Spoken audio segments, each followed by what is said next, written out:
My name is Rachel Wilson, and I'm 32 years old.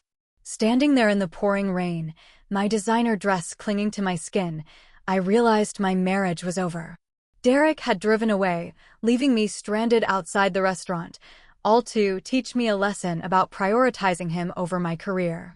He thought I'd break. Instead, I made one call that changed everything. When headlights finally approached through the downpour, it wasn't my husband coming back with apologies, it was my brother James, my unexpected bodyguard who would help me escape the prison my marriage had become. Before I tell you how my life changed that rainy night, let me know where you're watching from. Hit subscribe if you've ever had someone try to control your life. I'm about to show you how I took mine back. I grew up in Millfield, a small town where everyone knew everyone's business. From an early age, I was determined to make something of myself beyond those city limits. After college, I landed a job at a digital marketing firm in Chicago and worked my way up to become one of their top executives by 30. My career was thriving, I had my own apartment downtown, and I was proud of everything I'd built for myself. Then I met Derek. It was at the National Marketing Summit in Boston. I was representing my company on a panel about digital strategy, and he was there with his investment firm. Tall, with dark hair and the kind of smile that lit up his eyes, Derek Patterson was undeniably handsome. What caught my attention, though, was his confidence. He asked the most insightful question during my presentation, and afterward, he approached me with genuine interest in my work. "Your perspective on micro-targeting is fascinating," he said, extending his hand. Derek Patterson. "I'd love to continue this conversation over dinner if you're free." Normally, I would have declined. Mixing business with pleasure wasn't my style. But there was something about Derek that intrigued me, a certain magnetism that made it hard to say no. Our first date was at an exclusive restaurant overlooking the Boston Harbor. Derek had arranged for a private table with a spectacular view.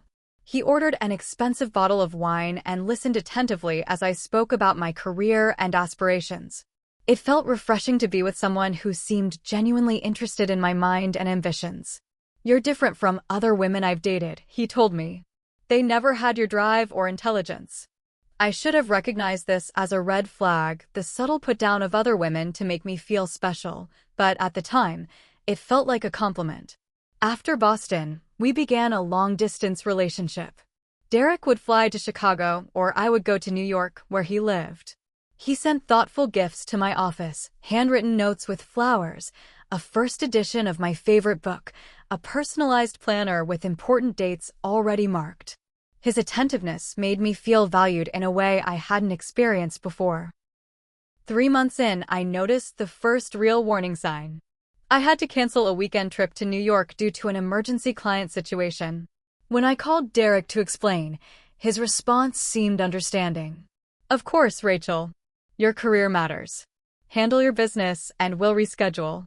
But when I arrived in New York the following weekend, he was cold and distant. When I finally confronted him about it, his response chilled me.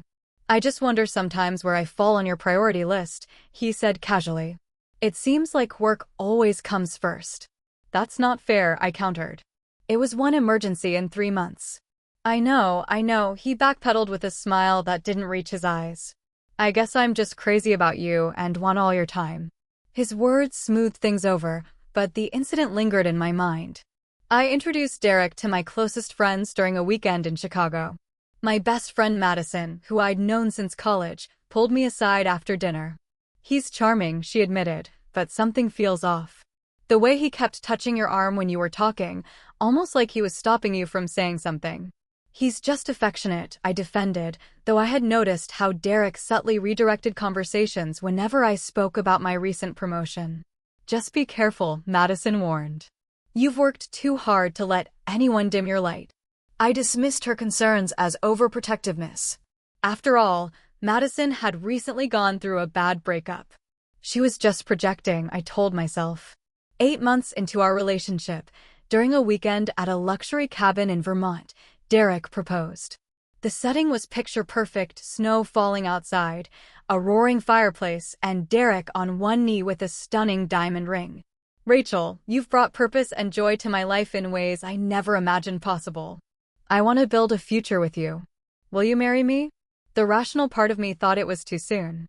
We still lived in different cities. We hadn't discussed practical matters like where we would live or how we would balance our careers.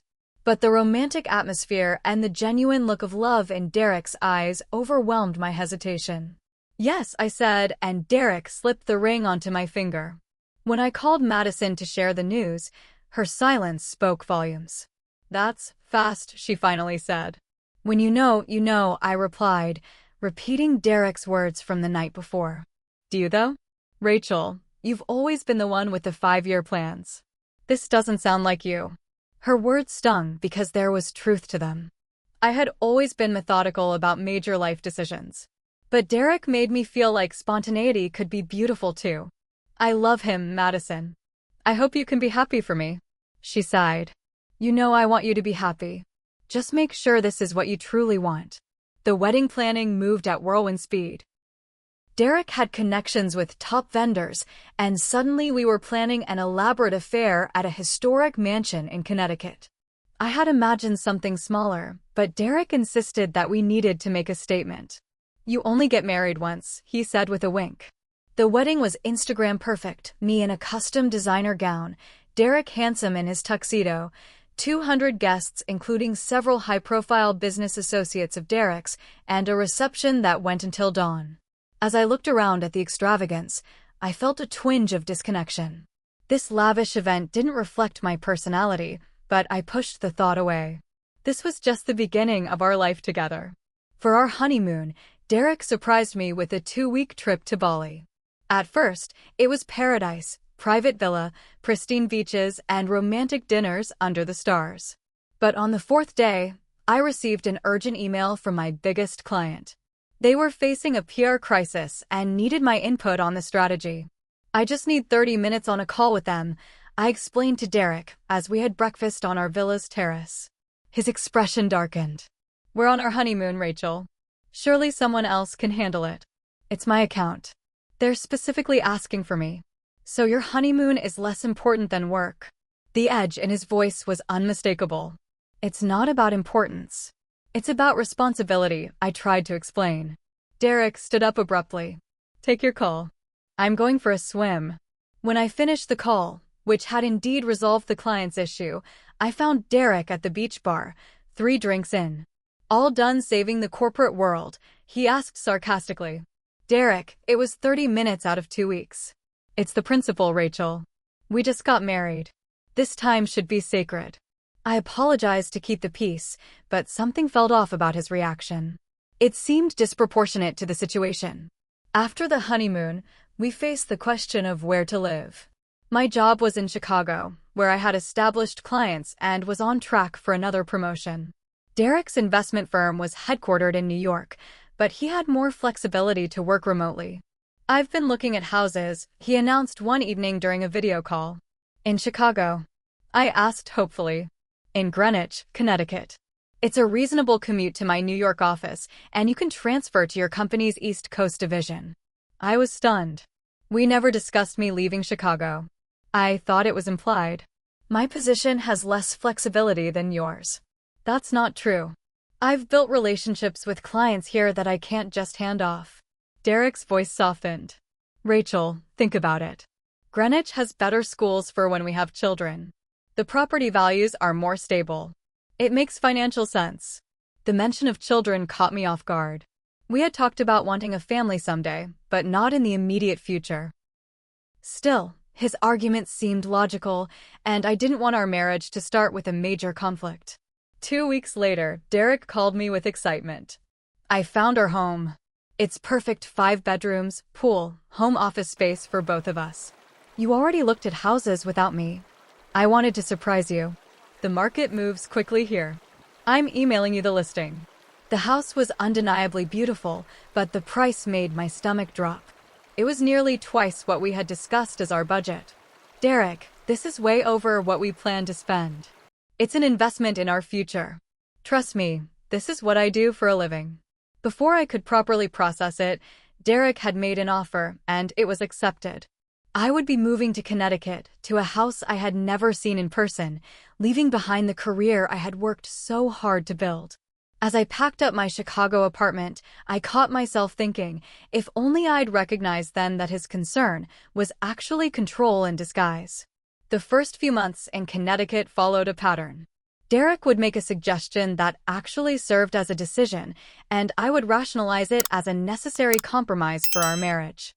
After all, relationships required give and take, right? When I transferred to my company's New York office, Derek suggested I cut back to 4 days a week to help us settle in properly. When I resisted, he framed it as concern. "You're burning yourself out, Rachel. I just want you to be happy and healthy." So I negotiated a flexible schedule, working from home on Fridays. It seemed reasonable at the time, but it was the first step in a gradual process of professional withdrawal. My friendship with Madison began to suffer next. She called regularly at first, but Derek would make comments after our conversations. "She sounds bitter about her own life. Those negative vibes can't be good for you." Or, "Interesting how she still treats you like you're single," suggesting girls' trips when you're building a marriage. When Madison planned a visit, Derek conveniently scheduled a weekend with his parents that couldn't be changed. Slowly, our calls became less frequent. 6 months into our marriage, Derek suggested we consolidate our finances. "It makes tax planning easier," he explained. "And we're a team now, right?" Though I earned more than Derek, he positioned himself as more financially savvy. He created a household budget that included a personal spending allowance for each of us. Mine was notably smaller than his, which he justified by his business entertainment needs. When I questioned this, Derek sighed as if disappointed. "Rachel, I thought you trusted me. This is what I do professionally. Would you have me tell you how to run a marketing campaign?" I withdrew my objection, feeling oddly like I'd done something wrong by questioning him. The home security system came next. Derek installed it while I was on a rare overnight business trip to Boston. "After that break in 3 streets over, I couldn't sleep thinking about your safety when I travel," he explained, showing me how to use the new system through an app. What he didn't mention initially was that the cameras inside our home sent alerts to his phone whenever they detected movement. I discovered this when he called me at lunch one day. "Who is the guy who just came to the house?" I was startled. "That was the plumber for the leaky faucet in the guest bathroom. You didn't tell me you were having someone come by." I didn't think I needed to. The faucet needed fixing. There was a pause before Derek responded. "Next time, just give me a heads up." I saw a strange man on the camera and got worried. This type of monitoring extended to my phone. Derek would casually reference conversations I'd had or texts I'd received in a way that made it clear he was checking my messages. "How's Jennifer's divorce going?" he would ask about a colleague whose personal situation I hadn't mentioned to him. When I confronted him, he turned it around on me. "Why are you so defensive? We're married. There shouldn't be secrets between us." The gaslighting was so effective that I began to doubt my own reactions. Was I being paranoid? Was this normal married behavior? During this time, my brother James started calling more frequently. Unlike my friends who gradually accepted my growing isolation, James seemed to sense something was wrong. A military veteran with keen observational skills, he asked pointed questions about my life that sometimes made me uncomfortable. "You don't sound like yourself, Rach," he said during one call. "Everything okay with Derek?" "We're still adjusting to married life," I answered vaguely. "Adjusting shouldn't mean you disappearing from everyone who cares about you." I changed the subject quickly, knowing Derek could walk in at any moment. My wardrobe gradually changed as well. Items Derek deemed too revealing for a married woman mysteriously needed dry cleaning on days I planned to wear them. Shopping together, he would guide me toward more conservative options. "This suits you better," he would say, handing me a high-necked blouse instead of the V-neck I'd selected. "More elegant." The criticism extended to my appearance in subtle ways. "You look tired with your hair up like that," or "That shade of lipstick is a bit much for a Tuesday, don't you think?" Each comment alone seemed minor, but together they formed a web of control that slowly restricted my sense of self. The breaking point of this phase came during a dinner party with Derek's colleagues. The conversation turned to politics, and I expressed an opinion that differed from Derek's. The moment itself wasn't dramatic. I simply disagreed with his take on a tax policy that would affect small businesses, an area I knew well from my client work. Derek's expression didn't change, but under the table, his hand gripped my thigh painfully. The conversation moved on, but later that night, as we cleaned up after guests had left, he exploded. "Don't ever contradict me like that again in front of my colleagues." I was shocked by his intensity. "I didn't contradict you. I just shared my professional perspective." "You made me look uninformed in my own home," he shouted, slamming a cabinet door so hard that a wine glass fell and shattered. I stepped back, frightened by this display of anger I'd never seen before. Seeing my reaction, Derek immediately shifted. His voice softened, and he reached for me. "I'm sorry for raising my voice. It's just been a stressful week, and these people's opinions of me matter for my career." He sighed, running his hand through his hair. "If you had known how important this dinner was to me, maybe you would have supported me better. I shouldn't have expected you to understand without explaining." Somehow, by the end of the conversation, I was apologizing to him. This masterful turning of the tables became a pattern. No matter what happened, I would end up feeling that I had somehow failed our marriage. After that night, I reached out to Madison for the first time in months. We met for coffee in the city, and her expression when she saw me spoke volumes. "Rachel, you've lost weight," she said, concern evident in her voice. "Just been busy," I deflected. Madison wasn't buying it. "You're not yourself. You keep checking your phone like you're afraid of missing something. What's going on?" I wanted to tell her everything, the monitoring, the criticism, the anger, but the words wouldn't come. Admitting the truth meant acknowledging that my marriage was nothing like the perfect image I'd been projecting. "Marriage is an adjustment," I said instead. Madison reached across the table and took my hand. "Whatever's happening, I'm here. Day or night." As I looked at my reflection in the bathroom mirror that evening, I barely recognized myself. The confident executive was gone, replaced by a woman who second-guessed her every decision. I'd become so focused on keeping the peace that I no longer recognized the woman in the mirror. The email arrived on a Tuesday morning. "Congratulations, Rachel. We're pleased to offer you the position of Vice President of Client Strategy." After 18 months of proving myself in the New York office, rebuilding my client base, and putting in countless hours, I had finally secured the promotion I'd been working toward. My first instinct was to call Derek and share the news, but something held me back. I could already imagine his response, the tepid congratulations followed by concerns about how this would affect our home life. Instead, I called Madison. "That's incredible," she exclaimed. "We're celebrating. Dinner, drinks, whatever you want." Her enthusiasm was exactly what I needed. Dinner would be perfect. "There's a group of colleagues who want to celebrate too." "Even better. Text me the details and I'll be there." That evening, I carefully approached the subject with Derek. He was in his home office, reviewing investment portfolios. "I got some good news today," I began, trying to keep my voice casual. "The VP position came through." Derek looked up briefly. "That's nice. More responsibility, I assume." "Yes, and a significant raise. It's the role I've been working towards since before we met." He nodded absently. "Just make sure it doesn't take even more of your time. We've barely seen each other this month as it is." I took a deep breath. "Actually, the team wants to celebrate Thursday night. Madison will be there too." Derek's attention snapped fully to me now. "Thursday? We have dinner with the Mitchells, remember? We had no such plans." I knew our calendar intimately, having become the de facto social secretary of our marriage. "We don't have anything scheduled this Thursday," I said firmly. "I told you last week. Richard Mitchell wants to discuss investment opportunities. It's important." The lie was so blatant that I almost laughed. If it was important, it would be on our shared calendar. Like my dinner, which I added this morning. Derek's expression hardened. "So you made plans without checking with me first?" "It's a work event for my promotion, Derek. It's important to me. More important than supporting your husband's career, apparently."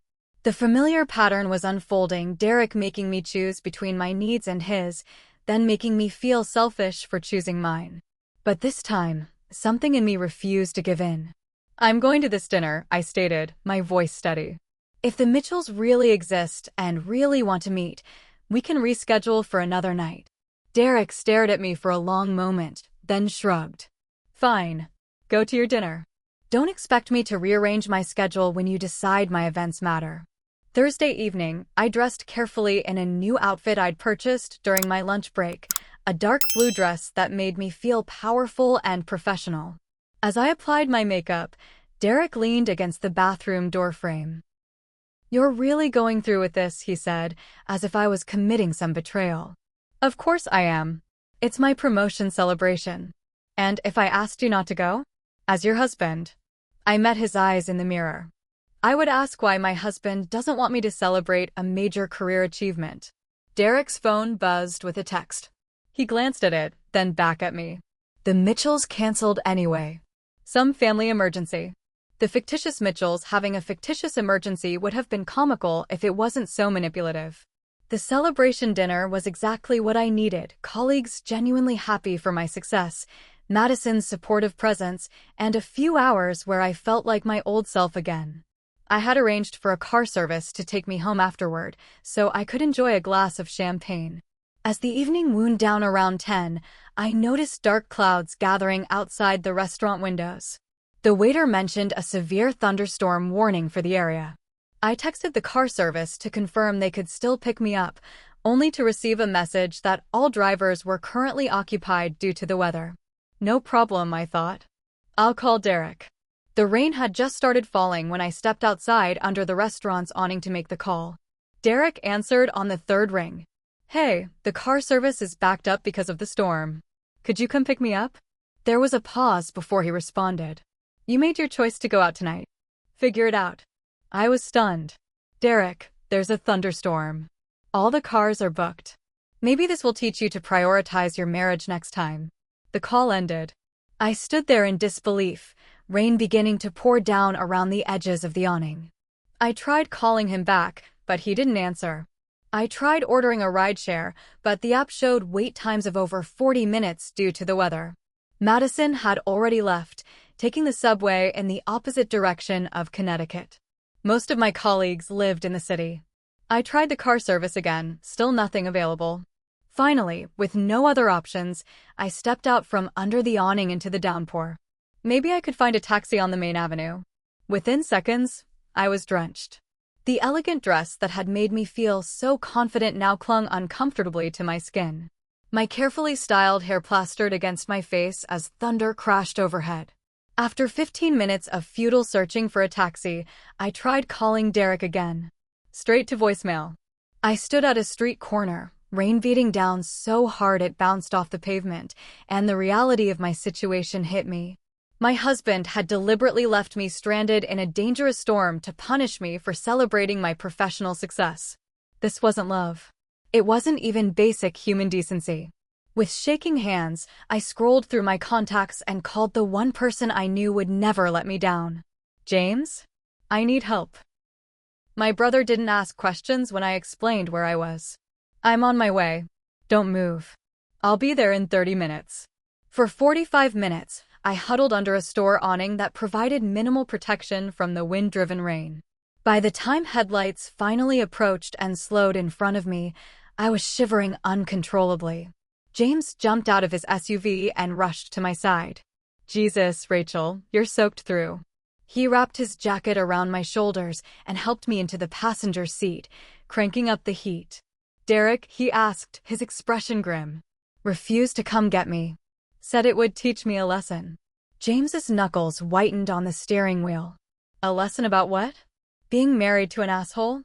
Despite everything, I found myself defending Derek. He was upset I went out tonight instead of staying home. So he left his wife stranded in a thunderstorm? That's not being upset, Rachel. That's being abusive. The word landed like a physical blow. Abusive. I had always associated abuse with physical violence, not with the slow, insidious control that had become my marriage. "I need to get some things from the house," I said quietly. James glanced at me. "You're not staying there tonight." "I know." When we pulled into my driveway, Derek's car was there. James insisted on coming inside with me. Derek was waiting in the living room, a glass of whiskey in his hand. His eyes widened when he saw James. "What's he doing here?" Derek demanded, standing up. "He picked me up. Since my husband decided to leave me stranded in a thunderstorm." My voice was surprisingly steady. Derek's gaze flicked between us. You're overreacting. I knew you'd figure something out. You always do. She could have been hurt, James said, his military bearing evident in his rigid posture. Or worse. Derek waved this off. Don't be dramatic. This is between me and my wife. Not anymore, I said. I'm getting some things and I'm leaving. Derek's confident demeanor faltered. Leaving? Don't be ridiculous. Where would you go? She's staying with me, James answered. Derek stepped toward me, his voice softening. Rachel, baby, I'm sorry if I upset you. I was just making a point about our priorities. Come on, let's talk about this rationally. I moved past him toward the stairs. I need to change and pack a bag. Derek grabbed my arm. You're not going anywhere. In an instant, James was between us, his hand firmly removing Derek's grip from my arm. Don't touch her. The tension in the room was palpable. Derek, and used to being challenged, stepped back. This is my house. You can't just barge in here playing bodyguard. Watch me, James replied, his voice deadly calm. I went upstairs and quickly packed essentials, clothes, toiletries, important documents, and my laptop. When I returned downstairs, Derek was on the phone. Your brother is threatening me, he was saying, presumably to someone he thought would take his side. He's in my house refusing to leave. James ignored him completely, helping me with my bags. As we headed for the door, Derek made one last attempt. If you walk out that door, don't think about coming back, he threatened. I turned to look at him, this man who had systematically dismantled my confidence and independence over the past 2 years. I wouldn't dream of it. As we drove away, Derek stood in the doorway shouting, "You'll regret this. You're nothing without me." For the first time in months, I felt like I could breathe. James lived in a modest 2-bedroom apartment in Brooklyn. It wasn't fancy like the Greenwich house, but as soon as I stepped inside, I felt safer than I had in years. Guest room's all yours, he said, carrying my bags. It's not much, but... It's perfect, I interrupted, fighting back tears. Thank you. That first night, I took the longest, hottest shower of my life, as if trying to wash away more than just the rain. Afterward, wrapped in borrowed sweatpants and a t-shirt, I sat at James's kitchen table while he made us tea. Want to talk about it? He asked, sliding a mug toward me. The dam broke. Words poured out of me, all the little incidents I'd dismissed, the criticisms, the isolation, the monitoring, the control of my finances and appearance. With each revelation, James's expression grew darker, but he didn't interrupt. I feel so stupid, I finally said. How did I not see what was happening? Because it happened gradually, James replied. And because he's skilled at it. Abusers usually are. There was that word again. Abuser. My husband. The charming man who had swept me off my feet was an abuser. I keep thinking about the red flags I ignored, I admitted. The comment about my work call in Bali. The way he isolated me from Madison. The security cameras. You can't blame yourself for his actions, James said firmly. But I let it happen. I made excuses for him. Because that's what victims do. It's a survival mechanism. I flinched at the word victim. It felt like admitting weakness, and I had spent my entire career projecting strength. The next morning, my phone was flooded with messages from Derek, alternating between apologies, justifications, and threats. I'm sorry about last night. I was worried sick when I couldn't reach you. You're being manipulated by your brother. He's always been jealous of our relationship. If you don't come home today, I'll have to take measures to protect our assets. I showed the messages to James, who suggested I contact a domestic abuse counselor. Again, I resisted the label. I wasn't physically abused, I argued. He never hit me. Emotional abuse is still abuse, James countered. Just talk to someone who understands this better than I do. He was right, of course.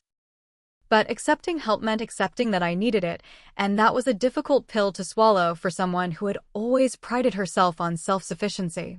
Later that day, Madison arrived with a bag of my favorite comfort foods, gourmet mac and cheese, dark chocolate, and a bottle of the red wine we used to drink during our college study sessions. James called me, she explained. I came as soon as I could get away from work. Seeing her brought a fresh wave of emotion. "I'm so sorry I pulled away," I said. Madison hugged me tightly. "Don't you dare apologize. I knew something was wrong, but I didn't push hard enough." He made it so difficult to stay connected. Every time we talked, he'd find some way to criticize you afterward. "Classic isolation tactic," Madison said. She had worked briefly at a women's shelter during college and recognized the patterns. Cut you off from support systems so you have nowhere to turn. The shame was overwhelming. How could I, a successful businesswoman known for my strategic thinking, have fallen into such an obvious trap? "I'm embarrassed for anyone to know," I admitted. "My colleagues, my parents." "There's nothing to be embarrassed about," Madison insisted. "This happens to smart, strong women all the time. The problem is Derek, not you." James returned from work with takeout for dinner, and the three of us sat around his small living room. It felt like a strange slumber party, except the topic of conversation was how to disentangle my life from Derek's. "He's been texting about our finances all day," I told them, scrolling through the messages. "I'm worried about what he means." "Let's check your accounts," James suggested. Together, we logged into my banking apps. What we found was alarming. The joint checking account had been nearly emptied.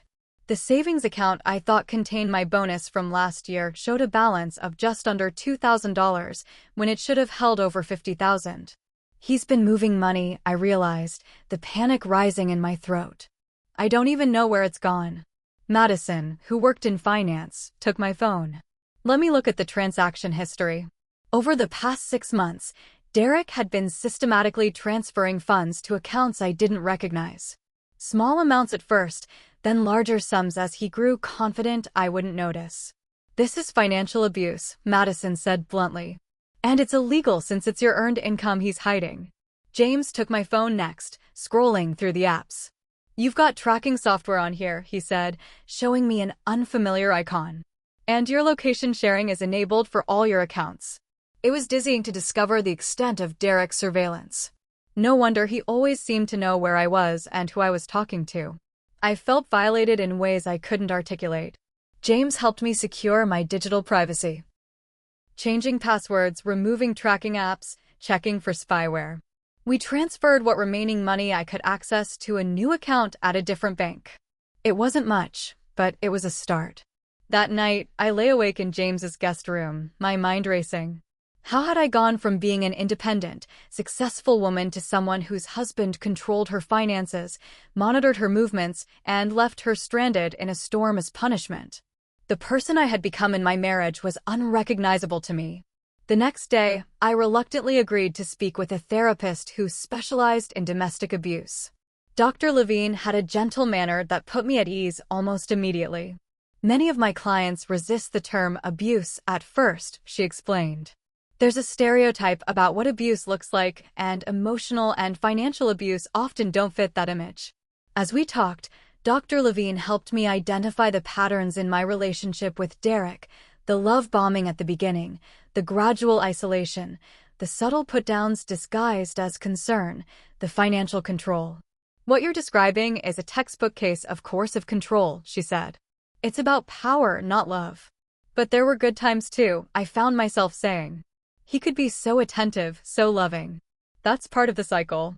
The periods of warmth and attention keep you bonded to him, make you doubt your own perceptions of the bad times. It was during my third session with Dr. Levine that I had a breakthrough. We were discussing Derek's reaction to my promotion when something clicked. Every time I succeeded at work, he created a crisis at home, I realized. The dinner with the imaginary Mitchells, the fight after my presentation at the quarterly meeting, even the honeymoon argument about my client call.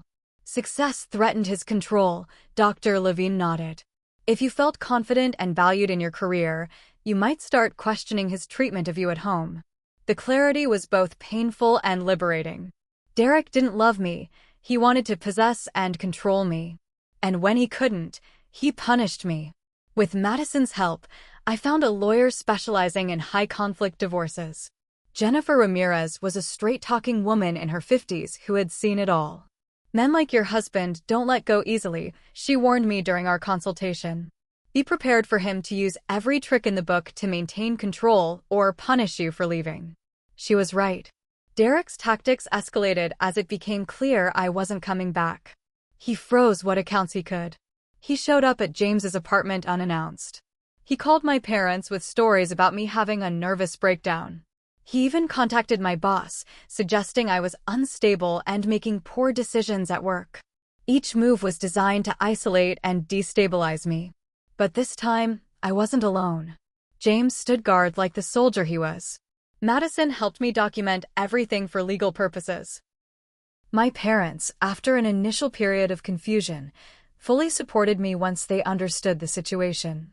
The most painful part was realizing how much I had isolated myself from friends and family during my marriage. Calls I hadn't returned, gatherings I had missed, relationships that had withered under Derek's subtle influence. I had to overcome my shame to reach out and reconnect. To my surprise, most people welcomed me back with open arms. My college roommate Alyssa, who I hadn't spoken to in over a year, drove 3 hours just to have lunch with me. My cousin Tyler, who had been notably absent from our wedding due to Derek's claim that we had limited space, immediately offered his guest house as a place to stay if I needed it. As I rebuilt these connections, I began to see how deliberately Derek had engineered my isolation. It wasn't just about separating me from specific people, it was about cutting me off from anyone who reflected back the strong, independent woman I had been before him. 1 month after leaving, I still hadn't returned to the Greenwich house. Derek had made it clear through his lawyer that he considered it his property, despite both our names being on the deed. Jennifer advised me not to push that battle yet. "We need to focus on protecting your financial interests first," she said. "The house is just a building. Your future is what matters." She helped me understand the concept of financial abuse, how Derek's control of our money was a form of power and entrapment. Together, we began the process of tracking down the missing funds and documenting the manipulation of our joint accounts. As I sat in James's living room one evening, surrounded by financial statements and legal pads, I realized something important. I wasn't just escaping my marriage, I was reclaiming everything he'd taken from me: my independence, my confidence, my connections, and now my financial security. For the first time since that rainy night, I felt something like hope. 6 weeks after I left, Derek showed up at James's apartment unannounced. I was alone, James having left for work an hour earlier. The buzzer rang, and without thinking, I pressed the intercom. "Yes, Rachel, it's me. We need to talk." My heart rate instantly doubled. I considered pretending I wasn't there, but Derek's voice came through again. "I know you're home. Your car is parked outside. 5 minutes, that's all I'm asking." Against my better judgment, I buzzed him in. I left the apartment door cracked open and positioned myself near the phone, Jennifer Ramirez's number ready to dial. Derek appeared in the doorway, immaculately dressed in a suit I recognized, one I had chosen for him last Christmas. In his hands was a bouquet of white peonies, my favorite flowers. "You look good," he said softly, his eyes taking in my appearance. I had indeed begun to look more like myself again. The weight I'd lost had started to return. I'd cut my hair back to the shorter style I'd always preferred before Derek had commented that I looked more feminine with longer hair. "What do you want, Derek?" He held out the flowers. "To apologize. What happened that night? I was out of line. I've been doing some thinking, and I realize I haven't been the husband you deserve. I didn't take the flowers. You left me stranded in a thunderstorm. I know. It was unforgivable." He took a step into the apartment. "But I'm asking for forgiveness anyway. I miss you, Rachel. The house is empty without you. You should have thought about that before you started moving my money into hidden accounts." Derek's expression flickered, but he recovered quickly. "That was for tax purposes. I was going to explain it all to you. It's complicated investment structuring. Save it for the lawyers." His demeanor shifted then, the charm giving way to frustration. "Is that really what you want? Lawyers? Fighting over assets? Having our private business dragged through legal proceedings? You gave me no choice." Derek set the flowers down on the entry table. "There's always a choice, Rachel. We can work this out between us. Come home, and we'll figure it out together." "I'm not coming back, Derek. Because of what your brother has been telling you? He's never liked me, Rachel. He's been poisoning you against me from the beginning. It was the same script: blame someone else, never take responsibility, make me doubt my own perceptions. This isn't about James.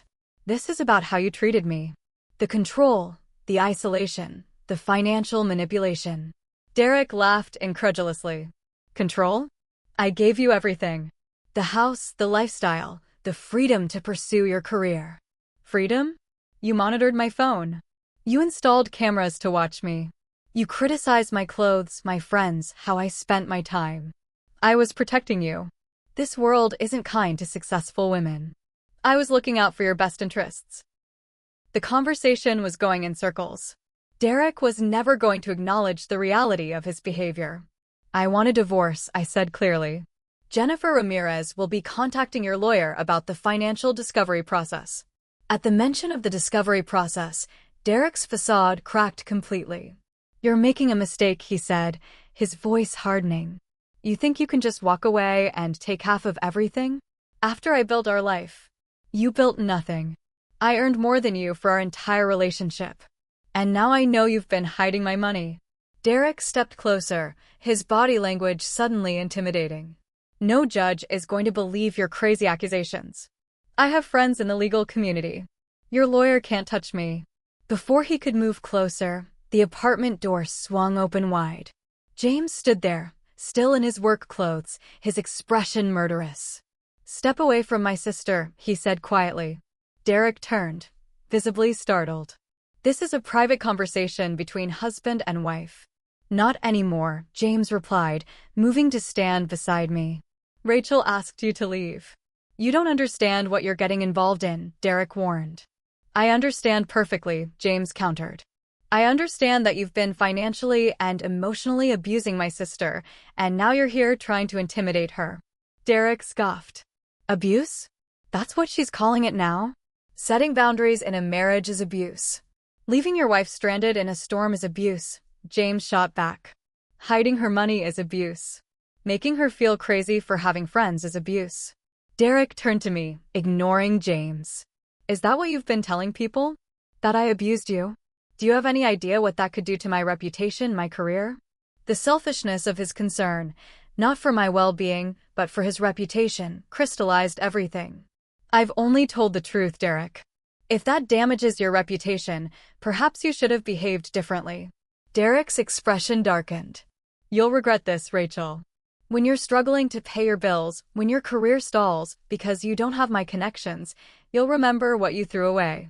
I think she'll be just fine, James said. Now get out before I call the police and report you for harassment.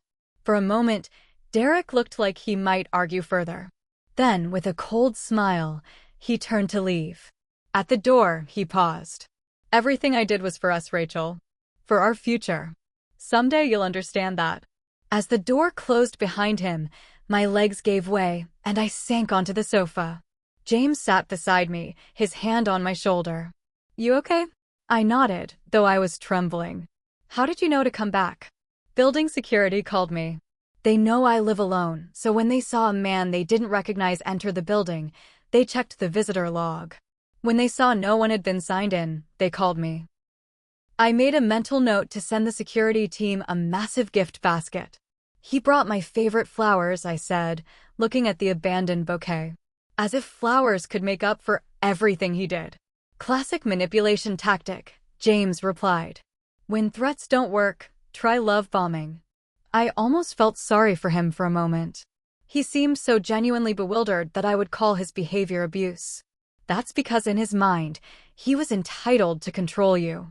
Men like Derek don't see their actions as abusive because they believe they have the right to dictate their partner's life. James was right. Derek would never acknowledge the harm he had caused because he didn't see it as harm. In his worldview, his actions were justified.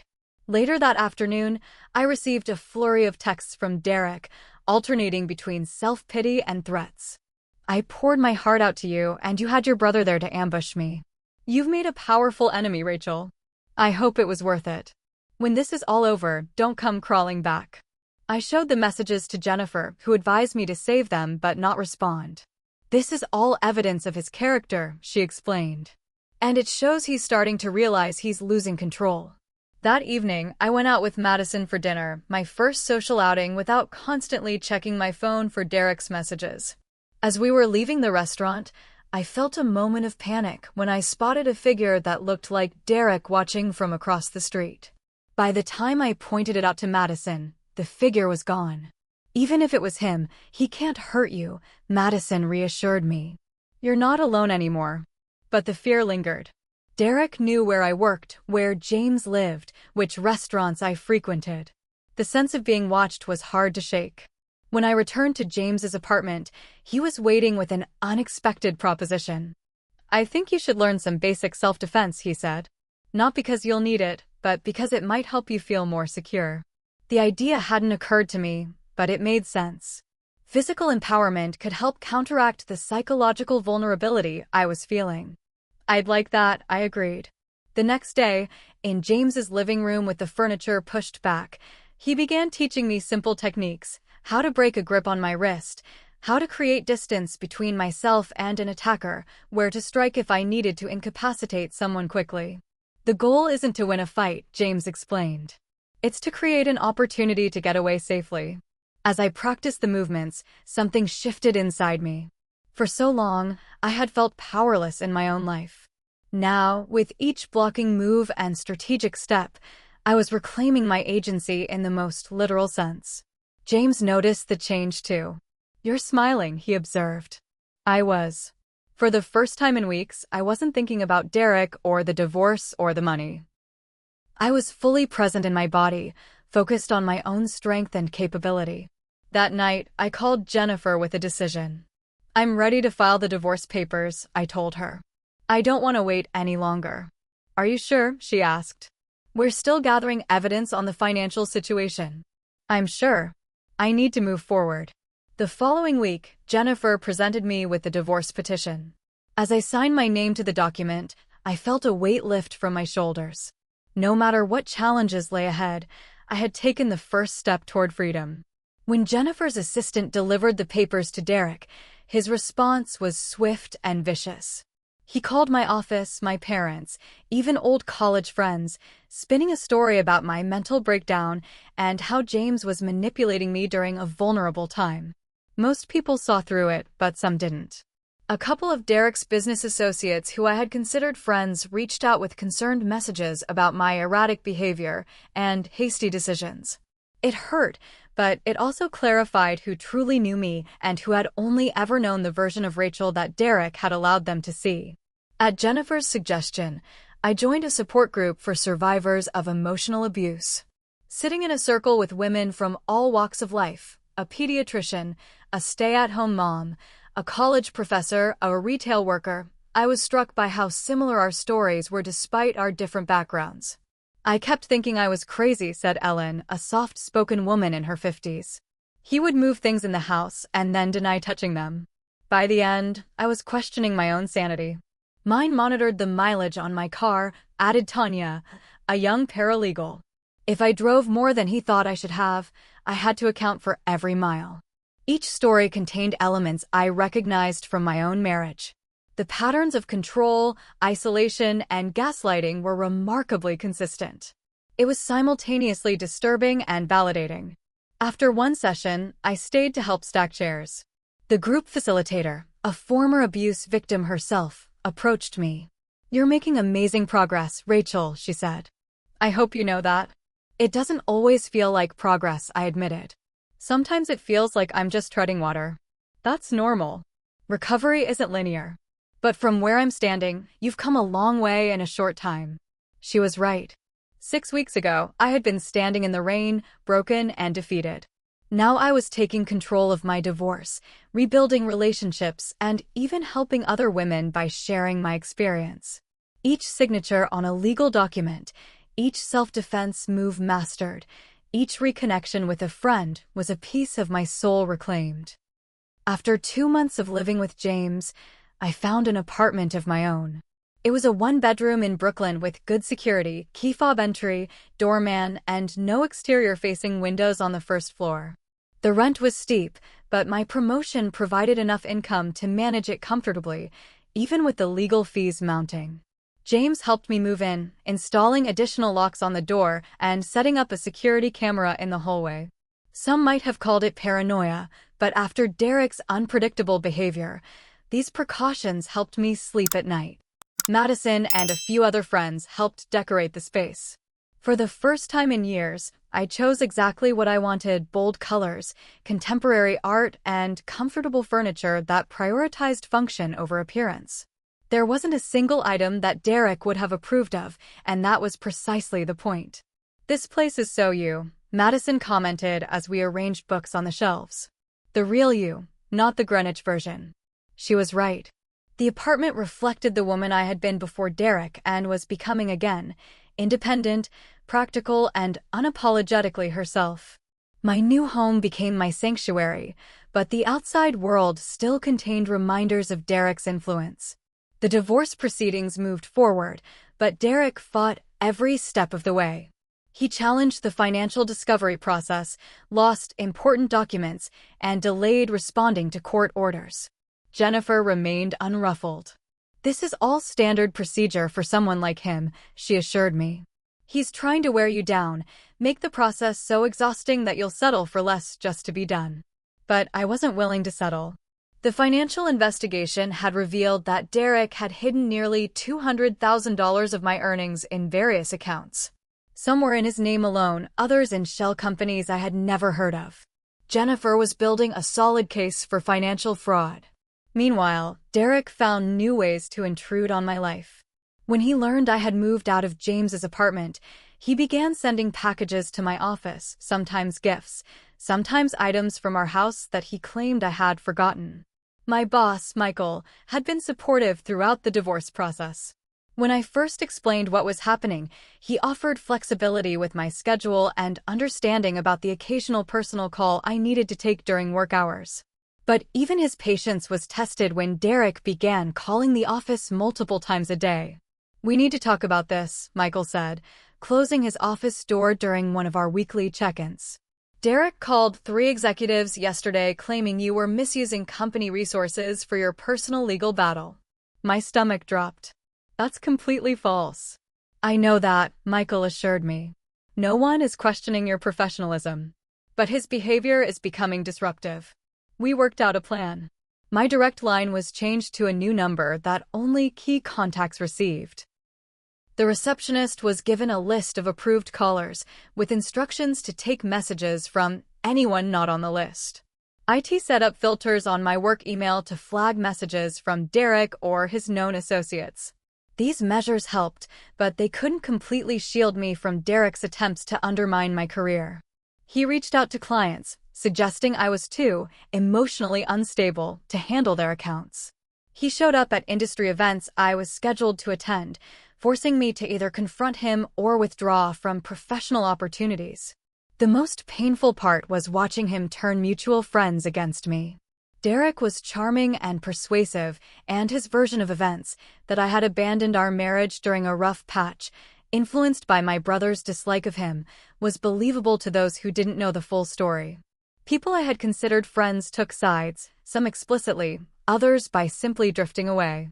Each loss hurt, but I reminded myself that true friends would seek to understand rather than judge. Not all relationships were lost, though. Some friends made clear efforts to maintain connections with both of us, refusing to be drawn into the conflict. Others, who had perhaps seen glimpses of Derek's controlling behavior, quietly reached out to offer support. My parents, after initial confusion, became my staunchest allies. My mother, who had always been somewhat in awe of Derek's charm and success, was particularly devastated to learn about his treatment of me. "I should have seen it," she lamented during one of our weekly calls. "There were signs." "We all missed them," I assured her. "He was very good at what he did." 3 months into the divorce process, Derek's tactics escalated. The mediation sessions had been tense, but manageable until he brought up James. "Your brother has been a destructive influence on our marriage from the beginning," Derek said coldly across the conference table. "He manipulated you into leaving, and now he's coaching you through this divorce to maximize your financial gain." I started to respond, but Jennifer subtly shook her head, reminding me to let her handle it. Mr. Patterson, my client's relationship with her brother is not relevant to these proceedings, she stated firmly. We're here to discuss the division of assets, particularly the funds you've concealed from the marital estate. Derek's lawyer, a sharp-suited man named Victor Brennan, jumped in. My client categorically denies any financial impropriety. Mrs. Patterson had full access to all accounts. Except for the ones she didn't know existed, Jennifer countered, sliding a folder across the table. These bank statements show systematic transfers from joint accounts to private holdings in Mr. Patterson's name alone. The evidence was damning, and Derek knew it. His face flushed with anger, but he maintained his composure in front of the mediator. After the session, however, he followed me to the elevator. You think you're so clever, he hissed, standing too close. But you have no idea what I'm capable of. Jennifer stepped between us. That sounds remarkably like a threat, Mr. Patterson. Would you care to clarify for the record? Derek backed away, his expression smoothing into a smile that didn't reach his eyes. Just making conversation with my wife. For now, she's still my wife. The encounter left me shaken, but it also strengthened my resolve. Derek's mask was slipping, revealing the true nature beneath the charming exterior. That evening, as I left work, I spotted Derek's car in the parking garage. He was sitting behind the wheel, watching. I texted James immediately, who advised me to go back inside the building and have security walk me to my car. The security guard, a former police officer named Frank, took one look at Derek's car and positioned himself between us as I walked to my vehicle. Derek didn't approach, but his presence alone was meant to intimidate. After that incident, James insisted on intensifying our self-defense training. We moved from basic maneuvers to more specific scenarios: what to do if someone grabbed me from behind, how to escape from a car, how to use everyday objects as defensive weapons if necessary. I hope you never need any of this, James said during one session. But knowing you can protect yourself changes something in your brain. You carry yourself differently. Predators notice that. He was right. As my physical confidence grew, so did my emotional resilience. I began to see Derek not as an all-powerful force in my life, but as a wounded, insecure man whose power existed only if I granted it to him. The support group continued to be a lifeline. Each week, I found strength in the stories of women who had survived similar or worse situations. Some were just beginning their journey away from abuse, while others had been free for years. One evening, a new member joined our circle. Samantha was in her early 40s, stylishly dressed, but with a haunted look in her eyes that I recognized all too well. I haven't left him yet, she admitted quietly. I'm still trying to figure out how. After the session, she approached me. Your story gives me hope, she said. Especially because your husband sounds a lot like mine, successful, respected, charming to everyone but me.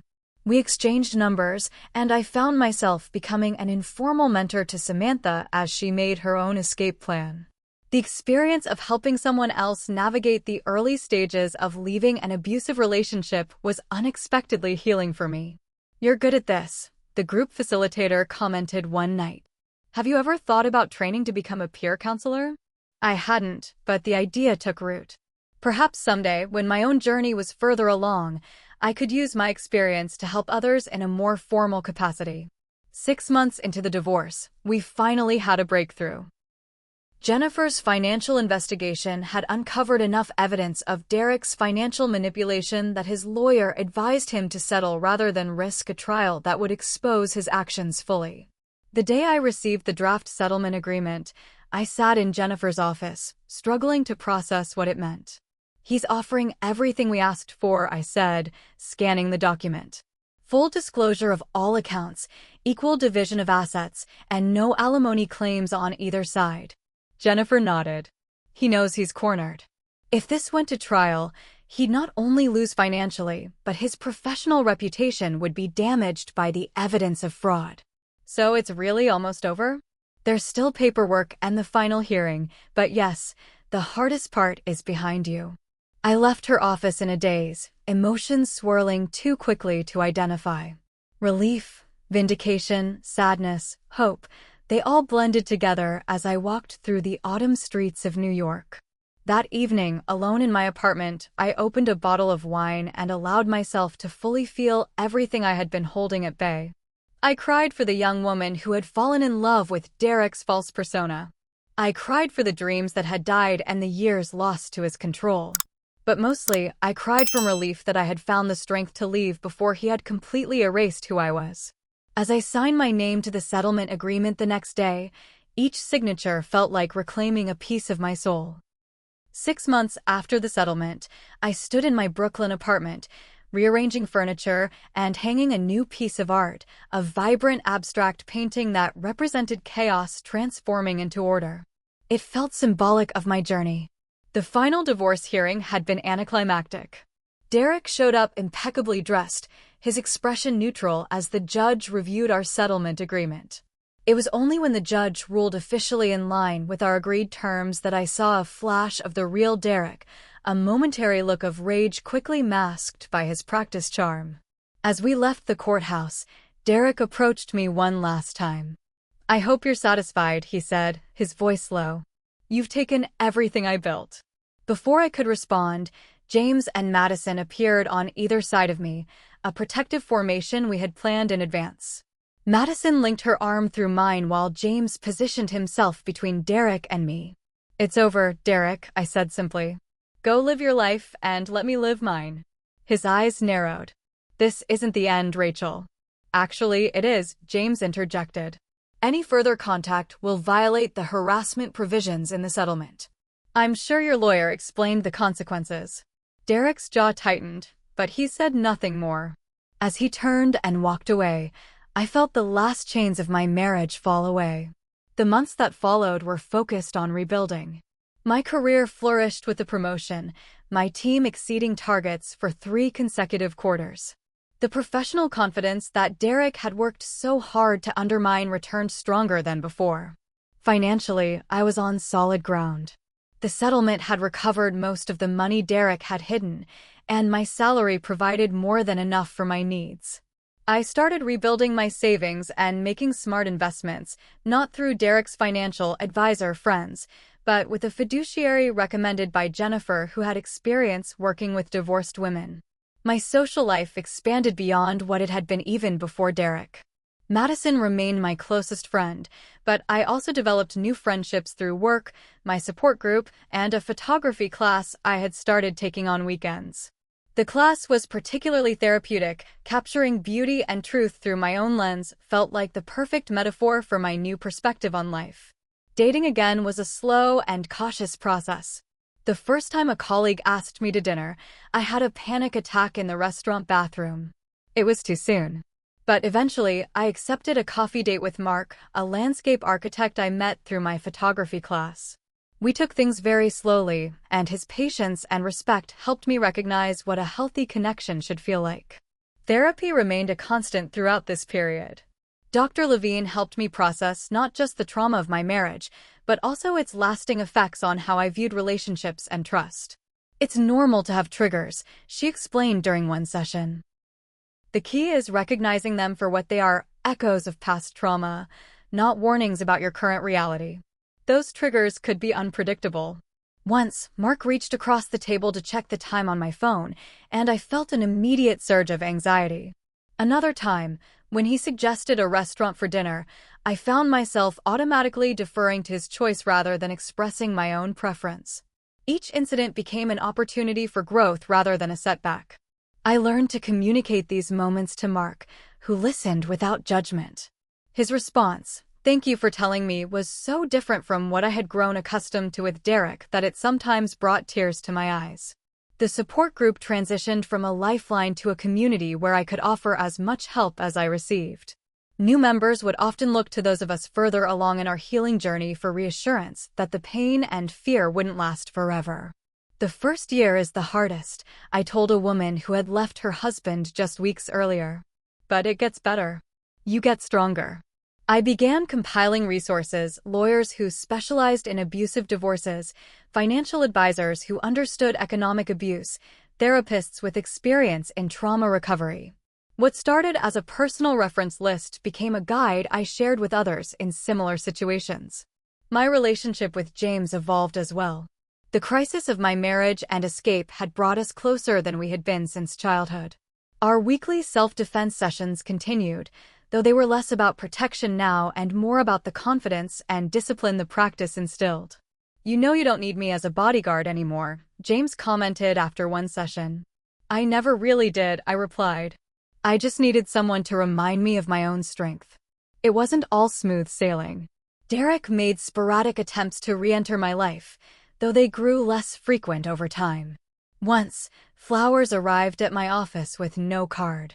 Another time, I received an email from an unfamiliar address that was clearly from him, referencing private conversations from our marriage. Each time, I documented the contact and had Jennifer send a cease and desist reminder. Eventually, the intrusions stopped. Perhaps Derek had found someone new to control, or maybe he had simply accepted that his power over me was gone. 1 year after that rainy night when James had rescued me, we gathered at my apartment for a celebration. Madison, James, my parents who had flown in from Illinois, and a few close friends who had stood by me throughout the divorce. As we raised glasses in a toast, Madison said, to Rachel, who reminded us all what real courage looks like. Later, as the party wound down, I stepped onto my small balcony for a moment alone. A light rain had begun to fall, but unlike that night a year ago, it didn't fill me with dread. Instead, it felt cleansing, a reminder of how far I had come. James joined me, leaning against the railing. "Penny, for your thoughts?" "I was just thinking about rain," I said. "How something that once represented one of the worst moments of my life now just feels like rain." He nodded, understanding without needing more explanation.